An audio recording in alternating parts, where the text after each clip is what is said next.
Welcome back, dear listeners, to the Waiting Warriors podcast, the show that brings you inspiring stories, meaningful conversations, and heartfelt insights from military spouses and significant others. It's been a while, but we are here to reconnect with you and continue our mission to share important military spouse stories and resources. As many of you know, it's been a challenging couple of years for me. Life took a very unexpected turn, and our son James was stillborn, and I had to take a step back to heal, grieve, and find my way through the storm. During this time, your support and understanding has meant the world to me, and I am deeply grateful for so many kind messages, your patience, and the love you've shown.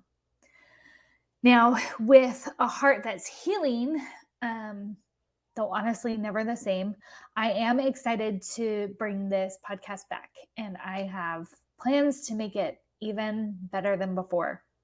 I had done a dozen or so interviews before we lost James, and since the guests and the content were so good, I can't not publish them. But for my mental health, I'm not going to edit them the same as I normally would. So please forgive any mistakes, any little weird things. But I am excited for you to hear these amazing military spouses. And then season 2 of the Waiting Warriors podcast will be coming shortly. Enjoy the interview. Welcome to the Waiting Warriors podcast. I'm Michelle Bowler. I'm an Army wife of over 8 years, a mom of 4 little girls, and a huge believer that being a supportive military or first responder loved one is way easier when you connect with a community. In addition to sharing some of my own insights and journey, I have set out to interview Waiting Warriors around the world so we can all learn together from their triumphs and their struggles. Together, we can do so much more than just survive. We can thrive. And that is what being a Waiting Warrior is all about. Hey, Waiting Warriors out there. Welcome to another week of the Waiting Warriors podcast. I'm your host, Michelle Bowler. And this week we have another first. I like it when we have a first. We have our first male military spouse, David Carrera. I was saying it good the first time. You did. You did. Thank you. Thank you for saying. I can vouch for you. You did say it good. Carrera. But that's all right. Everyone else is Carrera. That's fine. Carrera. But then I feel like I sound like, I shouldn't say that on there. Like making fun of people's girly accents of Spanish. My dad would just be ashamed of what I just did. But that's okay. We're excited to have you. So David, why he's awesome for many reasons. But one of the few reasons is he is a male military spouse of 13 years, which we don't find you unicorns, although I like your explanation better, but we'll get to that later. Instead of unicorns, he's the 2020 and 2021 Armed Forces Navy Military Spouse of the Year. He's a prior first responder, a father to a son, and currently the AFN Deputy Chief of Operations, Islands Bureau on Okinawa. I can't say anything today. Wow. Oh my goodness. So welcome to the show. Thank you for having me. I appreciate you. Yeah. So like I said, I found David, came across David's awesomeness because of the Armed Forces Insurance Navy Military Spouse Award. And I love what you're doing. It's super cool because you're giving one like military spouses a voice, but also bringing awareness to the fact that we all kind of suck at helping you guys, and including Suck is such a strong word. Suck has a lot, suck is just not, continue. I don't know how to address that. We could be better. It's okay. I don't want to be rude, but I like being blunt. Like when we have a problem, I don't feel like tiptoeing around it is gonna do anybody any good. Do you know what I mean?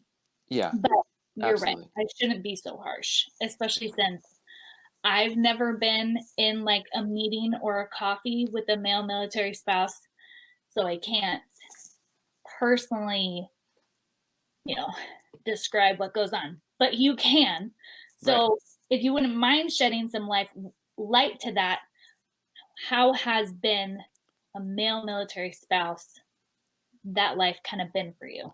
Because you've been at So like it 15 years is a long time.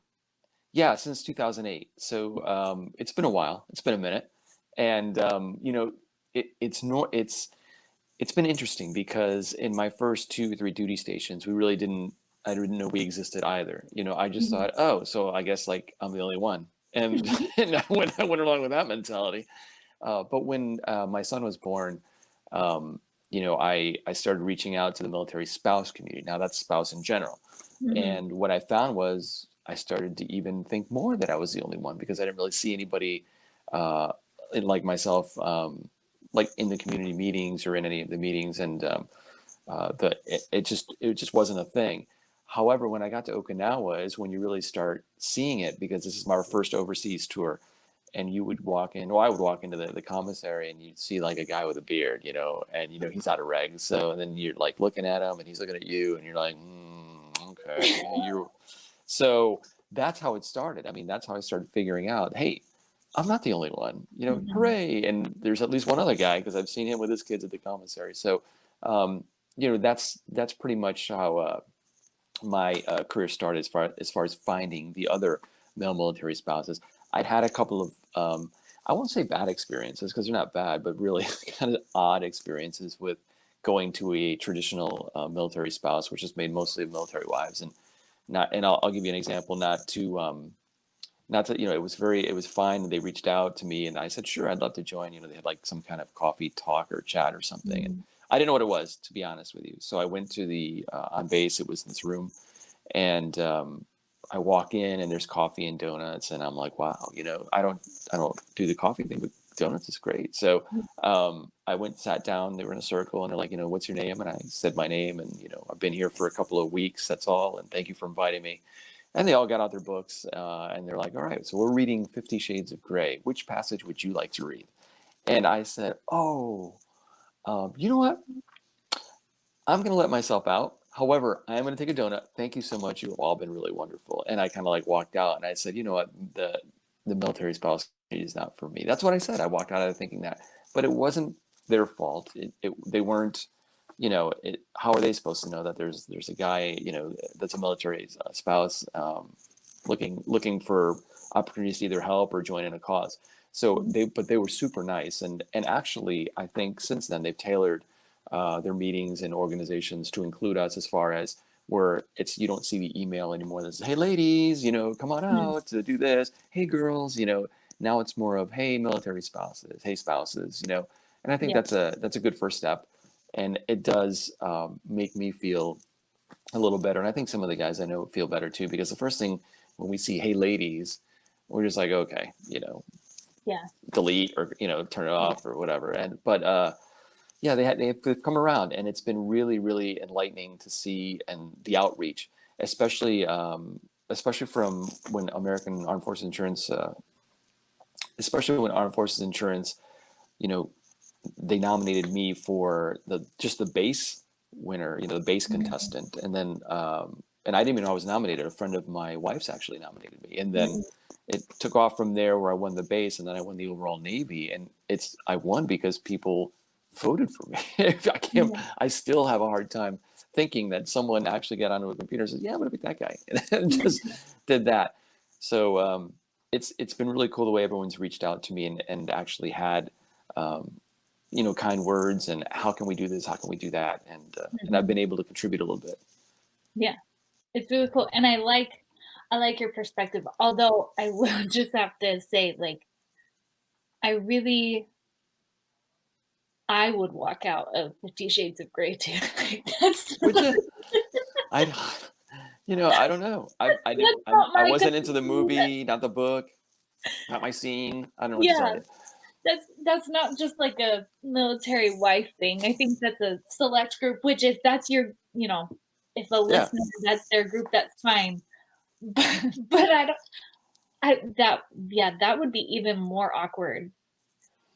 Yeah, I think so. I'm like picturing that book club, and that's really interesting.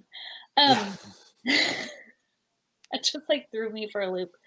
So what has um male military spouse life kind of taught you, because you haven't had all of the community backing that we hear from the get-go, like get involved with SFRG and um the moms of preschooler groups, like find your community. That's so important to us from the get-go, but yet it's taken 13 years for you to find that.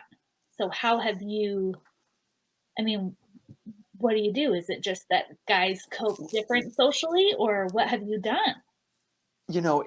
It's weird because, as I said, the first couple of duty stations, it didn't phase me Yeah. because, I didn't need to lean on anybody, and I actually, I was working, and so that, I didn't have a son, so that took a lot of equations, out of factors out of the equation.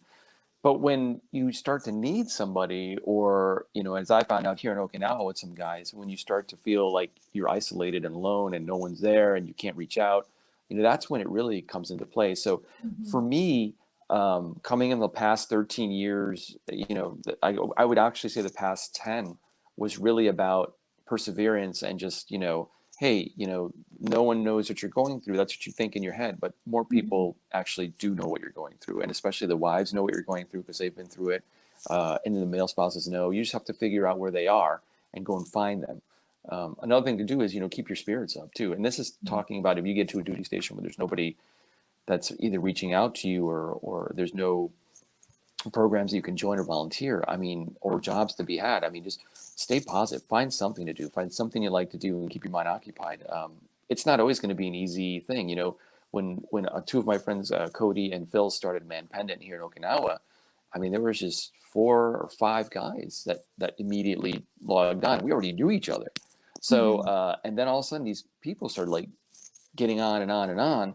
And we're like, wow, so now we've built a little community, which is kind of nice. And we do support each other. We do, prior to COVID, we had, barbecues. We had a going away party for one of our friends. We had a baby shower for another one. His wife was about to give birth. And we've just made it our own thing. But we also volunteer in other aspects like beach cleanups and other things like that. Mm-hmm. So, and we just try to get the name out there and make sure that everybody knows that hey, by the way, even it's good going to the wives clubs, because it's good because, hey, by the way, if you run across someone who, your husband runs across or your wife runs across that is in the military, that has either a male spouse, give them our website, tell them to go to Facebook and find us. So we've actually been able to kind of flip the tables and use that to our advantage in order to get the message out, which normally wouldn't be out that as far as extended as it is now. Mm-hmm. So circling back a little bit, you mentioned the Facebook group, um, which I know. So it's man dependent, or is it man dependent in Okinawa? So it's not dependent, it's man pendant. We're not Man, really dependent. Yeah, we're not yeah. dependent on the government. We call man pendant because we're dependent on man. We're dependent on each other. We use each other to lift ourselves up. We're not really waiting, we're not sitting here waiting for our wives or husbands to come home Mm-hmm. and say, here's your allowance, go do what you want. Mm-hmm. It's not 1940 or 50, whatever. We're beyond that. And I think what it is now is, we just try to extend each other a helping hand and try to help each other navigate the waters of PCS, overseas tours, new duty station. And the ironic part, and I think the most successful part about Man Pendant, again, full credit to Cody and Phil, is that, now that when they leave the island, as Cody has, they go to a different duty station and they'll start up a local either Man Pendant page, or they'll start finding the spouses, and kind of like meeting up with them and stuff. So Mm-hmm. I see guys that are now in San Diego, Kentucky, Nevada, Florida, starting, and by the way, Man Pendant is not exclusive to male. If you're a male military spouse, you need to join Man Pendant. It's not. There's there's a slew of others, and all their names escape me right now, to be honest with you. But there are a slew of others, and there's also a slew of doctors, spouses married to physicians, that are in the military. Mhm. There's all kinds of groups. If you just Google,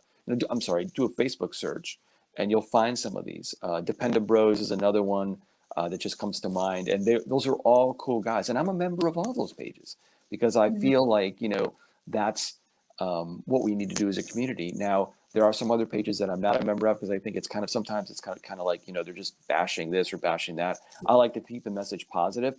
I mean, if you don't have anything good to say and you're in a bad place, there's no need to jump on your keyboard. But Yeah. so I tend to filter that out, because it's just nonsense. But a lot of these other pages, if you're a male military spouse, get on Dependent Bros, get on some of these other pages, get on Man Pendant, or start your own and Mhm. see who you can find in your own community that is around and that can help you. And you start your own group, and you'd be surprised. These guys are friends of mine. These guys, most of the people that have left Okinawa, I would not even hesitate to just pull up to their driveway wherever they are and say, "Hey, man, just driving through. Can I crash for a day or two?" Yeah, no problem.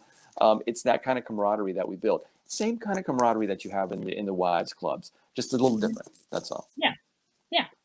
And it's so funny to me because like it's the same feeling and same theme with so many different things. Like if you feel alone and you feel isolated and like no there's nobody else around you, but then when you actually search for the people, they're there and those groups are there. Like I love technology that it's just so easy for us to set that up and that you guys have those pages because there are so many similarities and I feel like we should all be friends and the military spouse community would be so much stronger if we collaborated more like we're seeing with everything that you're doing as the Navy spouse of the year.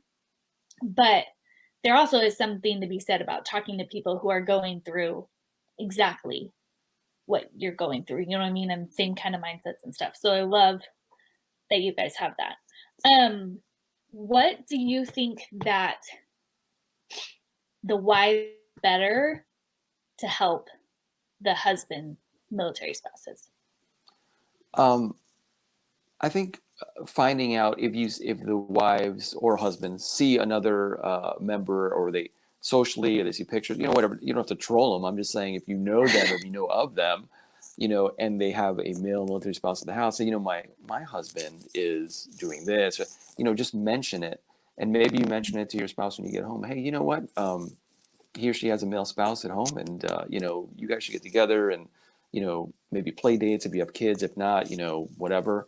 I know COVID restrictions, but hopefully COVID won't last forever. Yeah. But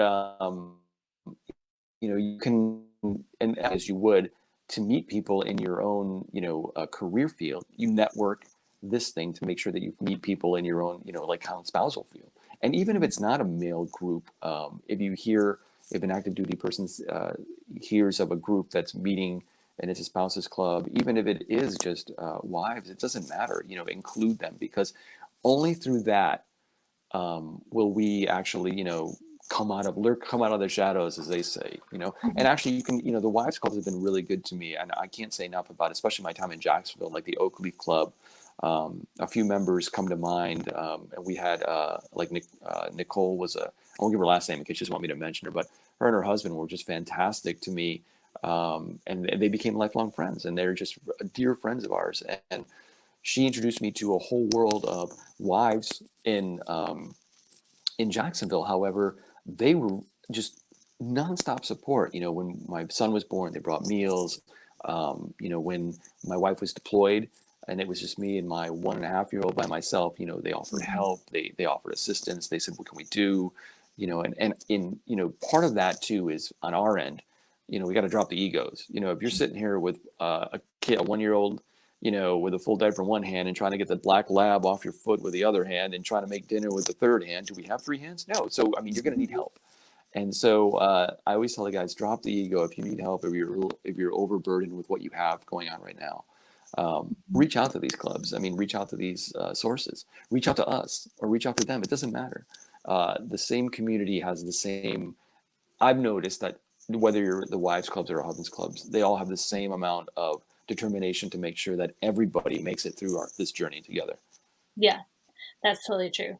Because yeah, we don't know everything. We don't know what it's like to be the husband of a service member, but we are Yeah, well acquainted of what it's like to have no hands left and still have a whole bunch of problems and laundry and yeah, dishes and just wanting a break for 5 minutes and needing somebody to walk the dog or walk the kids. Like, exactly. we all understand deeply that feeling, and I love that you have had that support and that people can hear that no matter who you are, that support should be available to you. And I think Yeah, it is. Like, you'll find, even if one person denies you, because I've heard of, like, you know, everybody gets their choice, but I've heard of people saying, like, no, you know, we're not going to help you or what, or, people getting turned away. But like, that's one person on a base. That's not the whole battalion. That's not your whole brigade. right. That's not the whole division. Like, there's going to be people who will help you. You just got to ask multiple people sometimes. Yeah, and there's gonna be the occasional, yeah, it's not really meant for you. This and that's fine, but Mm-hmm. that's very rare, and you probably don't want to be a part of that organization anyway. But Mm-hmm. 99.9% of the organizations and spouses that aren't even in an organization will be more than willing to help you in any way they can because they're in the same boat as you are. And I think it's like they extend an arm and maybe they need it down the road, you pay it forward, or they don't need it and you still pay it forward. Mm-hmm. Awesome. So, do you have any last advice for male military spouses, especially like Yeah, I'd say especially what, sorry. the new ones? Oh, I hope she told you or he told you what you guys are in for. I hope because, yeah. So I have a funny story, and this is like the basis of when I met my wife and we went out. It just turned out it was very just a surreal meeting, and we spent 4 hours, I think, and in the afternoon just talking and laughing, and then I didn't hear from her for quite some time.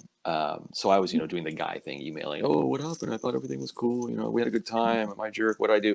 And then I stopped because I'm like, okay, I've seen the movies and every movie, the guy just goes a little too far and then it gets stocky.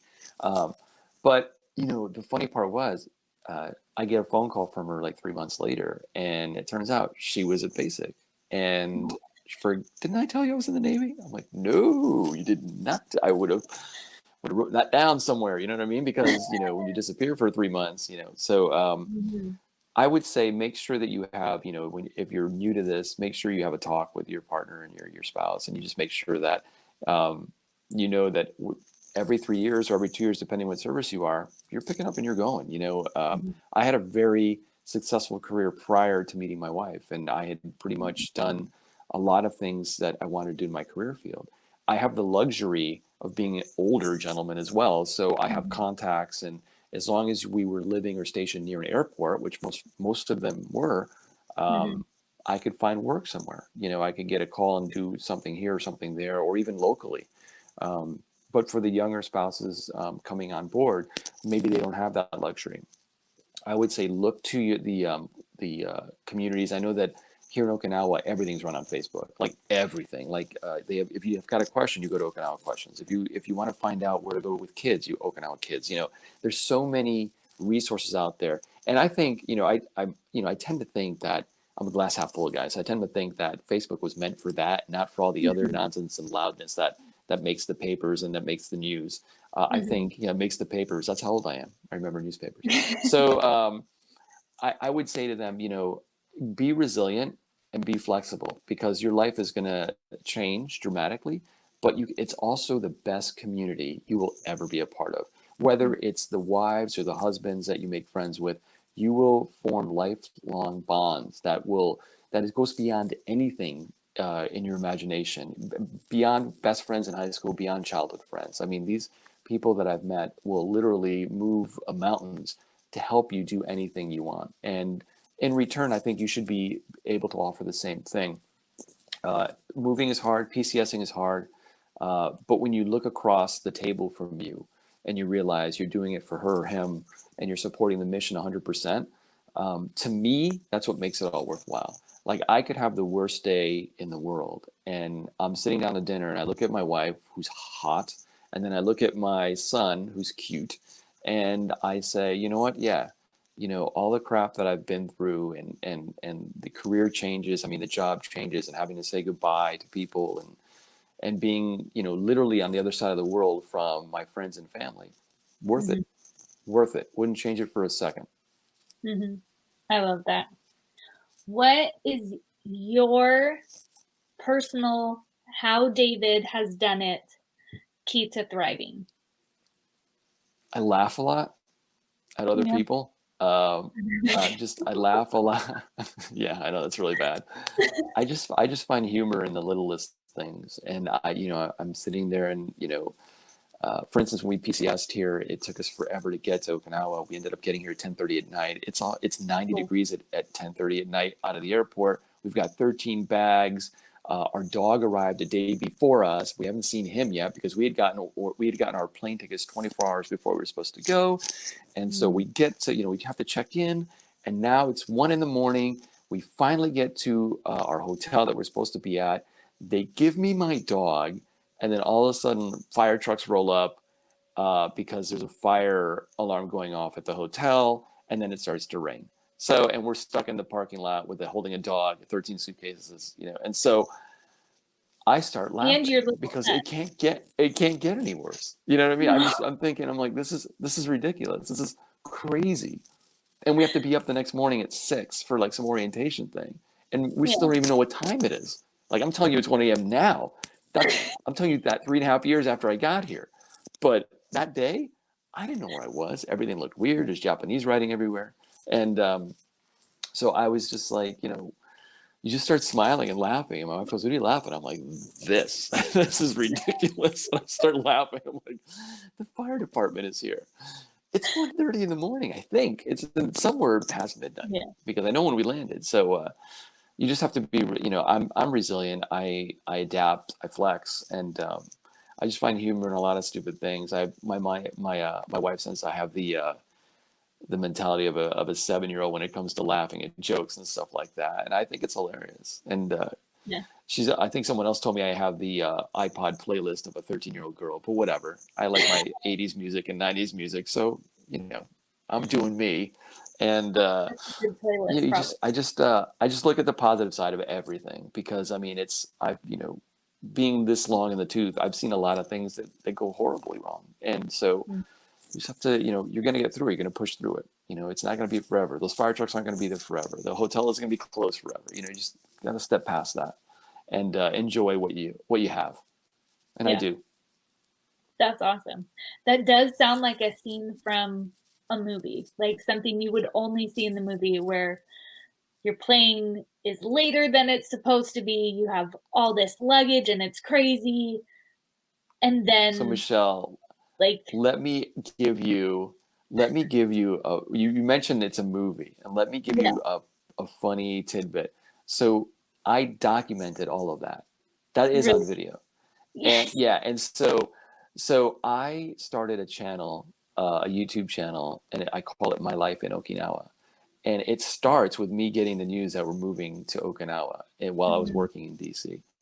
And then I literally chronicle our flight from Baltimore to where I think it was Chicago, and then to Tokyo, and then to I chronicle everything where you see my rolly luggage, the wheels disintegrate in Chicago as I'm rolling it down the road to get to the airport, and it's all like crack crack crack crack, and everybody's looking at us, because we've got a ton of bags and my kid and Mhm. stuffed animals, and we're just the loudest people, and we look like we're running away from home.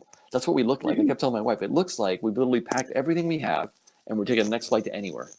And Mhm. so yeah, so I chronicle that, and as well as I like to, and that's another way that I give experience and knowledge to people that are coming here, is I do house tours, I do things to look out for when you move to Okinawa, things when you're PCSing.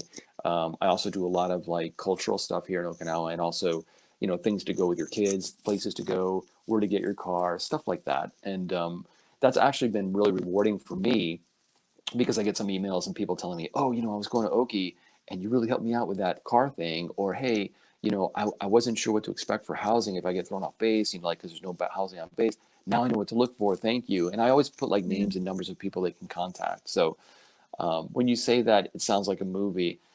I can go back and watch that and we laugh. I mean, we laugh when we first exchanged money in Chicago for Japanese money, and they have like what's a $10 bill, but it's a 1,000 yen bill. Mhm. And the guy on it looks like Bruno Mars. And I'm like, look, it looks like Bruno Mars. And my wife goes, oh my God, it does look like Bruno Mars. And we just had a laugh. And so it's just little things like that. I go back and I watch it every now and then. And if you watch it, I want you to look at my eyes, because they change as the jet lag sets in. They get wider and redder, especially. And then when the fire trucks show up, I'm just goofy at that time. I'm like, oh, what day is, So it's a lot of fun.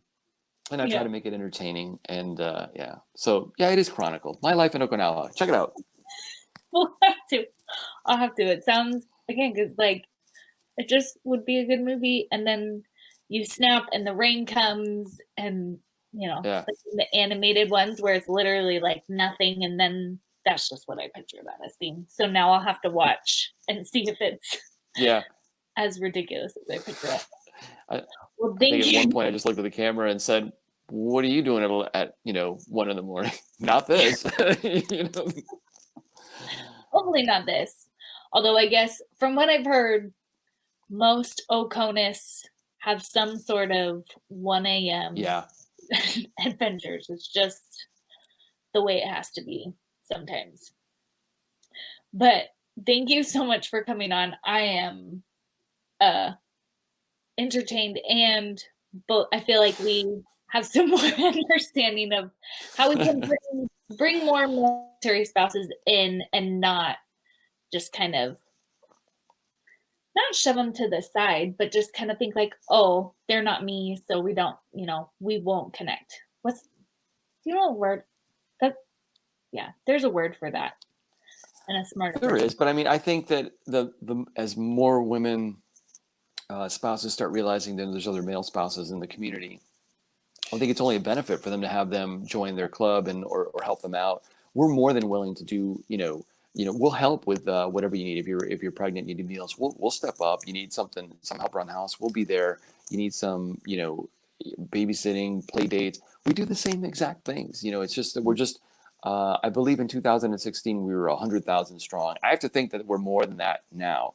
So we're out there, and just all we like to do is be included. That's all. Yeah. It's not a big deal. We want to help out as we can. Maybe not the 50 Shades of Grey type of help out, but maybe like, hey, you know what? My kids are playing soccer. My kids playing soccer too. We should get them together and do this, or anything they can think of. And always, there's no silver bullet to that will appease everybody. As far as how do I, like the question that we talked about earlier was, how do wives clubs bring in the male military spouses? What can they do to make things better? I don't think there's one thing. I think it's just extending the invitation. That's probably the one thing that will start the dialogue and the conversation.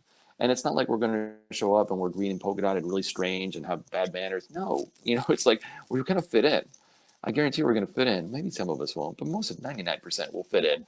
But and I just say, extend the invitation. You'd be surprised that the relationships you build, and yeah, it's just it's a good time, especially with COVID and stuff, because I know a lot of people are locked in and probably not used to seeing new faces or talking to other people, and they're probably dying for it. So I'm like, yeah, just Yeah. invite us. Awesome. Solid advice. What is the best way for someone to connect with you? I know you mentioned the YouTube channel, which we'll put a link in the show notes and on the YouTube caption. But what's another good way? So I have a Armed Forces Insurance, and I'd like to thank them for everything they've done for me. They've really given me a platform, Lori Simmons, and especially the other winners too. We call ourselves the Sensational Six because we can. And so I basically have partnered with these ladies and the organization. They can reach me on Facebook if you just Facebook I think it's at Military Man Pendant, and that's my Facebook handle. I think I'm sure it'll be in the description, but look for me. Mhm. I've got the slogan of Navy Military Spouse of the Year for 2020, and now because of COVID, 2021. Yeah.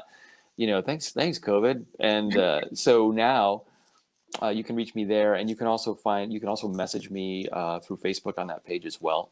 And you can also, go to YouTube on My Life in Okinawa. You can message me through there. I put my email on there as well. So you can, if you have any questions, if you're coming to Okonis, if you're coming to Okinawa, by all means, ask me. I've been around the island for 3 years, and there's not a lot that I don't know, but if I don't know it, I'll definitely get you the right answer.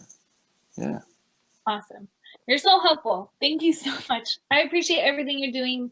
Again, it's really cool being able to watch you sticks, the things you guys have been able to do, regardless of COVID, regardless of everything that 2020 has brought out. You guys have put out some really cool stuff for the military spouse community. Yeah. So thank you for all of that. Well, isn't that what we're all about, right? Like, if we couldn't handle deployments, and it's funny when everyone says, "Oh my gosh, now I have to stay home and and can't go out and do anything." I'm like, that's spouse life sometimes. If you're on deployment, depending on where you are, sometimes there's restrictions and you have to stay on base or something like that. So, but we're always a good group of a good community. I say we're a great community that helps each other out no matter where we're stationed. And I would just say, reach out to people and don't stay home. Even during COVID, if you can socially distance and go out for a hike, a walk, or go to the park, do it, because mental health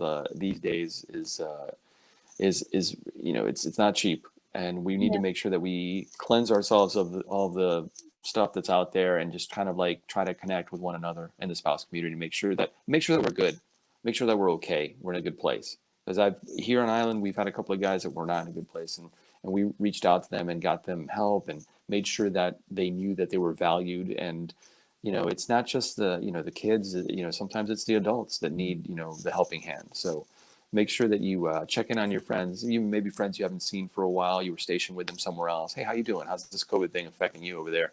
Start the conversation. And sometimes, I know that when since I'm Oconus, I know that when my messenger rings, because my phone doesn't ring, no one's going to spend that money to call me.